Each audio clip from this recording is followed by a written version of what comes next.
Thank you for tuning into English Christian Times. All truths passes through three stages. First, it is ridiculed. Second, it is violently opposed. Third, it is accepted as being self-evident.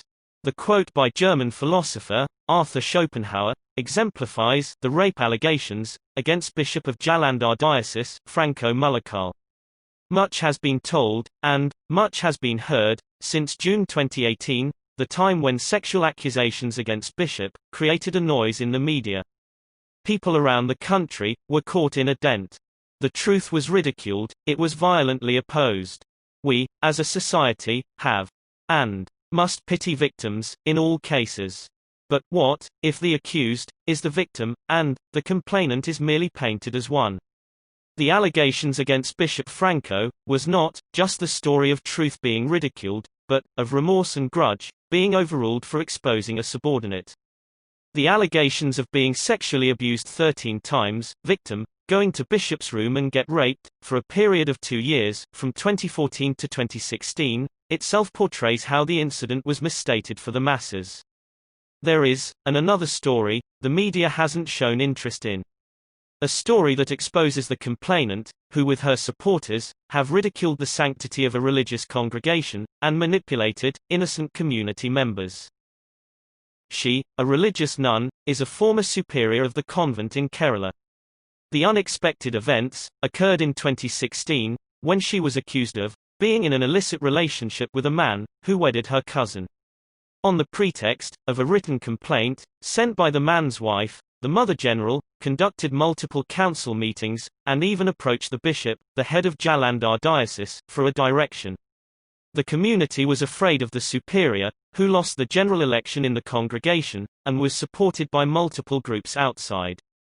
However, the direction from Bishop, as the head of the diocese, was to investigate the matter, with accurate evidence, before further proceedings.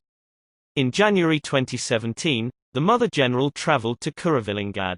On investigation, she found that the alleged man had stayed in the convent for 4 consecutive days. Upon receiving adequate evidence, and with consent from council members, her superiorship was discharged from the authority of the congregation, and as in charge of the Kerala province of the congregation. In disagreement to remaining as an ordinary member within the community, she left the house on the 26th of May 2017 with dispensation letter to the congregation, but returned to the community with an apology on the 30th of May 2017 for disapproval from family.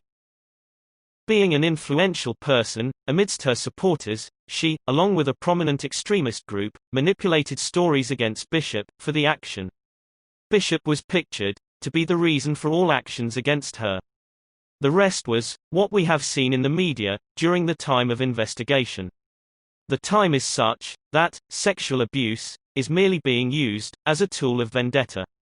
Knowingly or unknowingly, these group of people are ridiculing and suppressing the rights of many who have suffered rape and sexual abuse.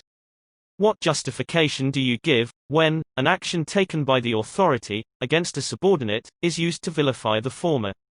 The extremist groups were crooked enough to mislead the incident by distorting male-female and priest-nun relations.